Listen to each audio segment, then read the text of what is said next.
Brothers, just now Trump has given Iran a final 48-hour ultimatum. He warned Iran if they don't negotiate, he will make Iran go to hell. The situation in the Middle East may instantly escalate into even more serious war risks. The energy and military industrial stocks in your hands when the US stock market opens next week may directly take off. Then oil prices and the defense military industrial sector will welcome a wave of strong catalysis. From a short-term perspective, actually the market's funds have already quickly flowed into war beneficiary assets, such as military industrial defense or crude oil. Next Monday, the market's volatility I think will obviously increase. The stock I personally pay more long-term attention to is Huntington Ingalls Industries. This company is the largest military shipbuilder in the United States. It mainly engages in the design and construction of nuclear-powered aircraft carriers as well as destroyers, amphibious assault ships, and other military vessels. It is also a core supplier to the US Navy. In 2025, this company's full-year revenue is $12 billion. Its government orders have all maintained long-term stable increases.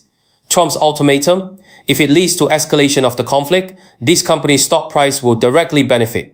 At the same time, there are also many institutions positioning and betting on this company's stock.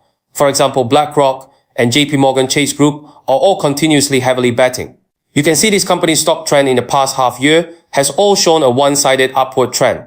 There have been no big pullbacks. It has kept rising and rising. After a simple pullback, it makes a new high again. After a small pullback, it makes a new high again. What is this typical of? Institutions are clustering together.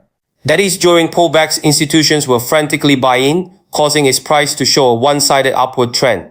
There are no big crashes.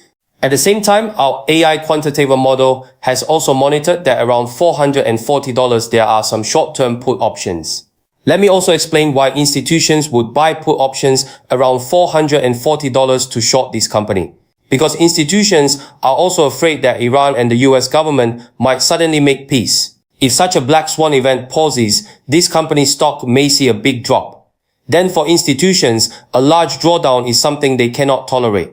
So they will, at key price levels, for example, around $440, which is when the war is halfway through and negotiations might pause, carry out some bearish operations.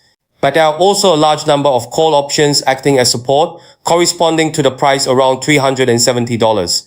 Simply put, institutions will guard against Iran and the US government suddenly negotiating. Once such news is announced, stocks in this military industrial sector will see a large pullback, right? Institutions don't want to face this kind of pullback risk either. So they will also, at some selling pressure levels, for example, around $440, carry out some put operations.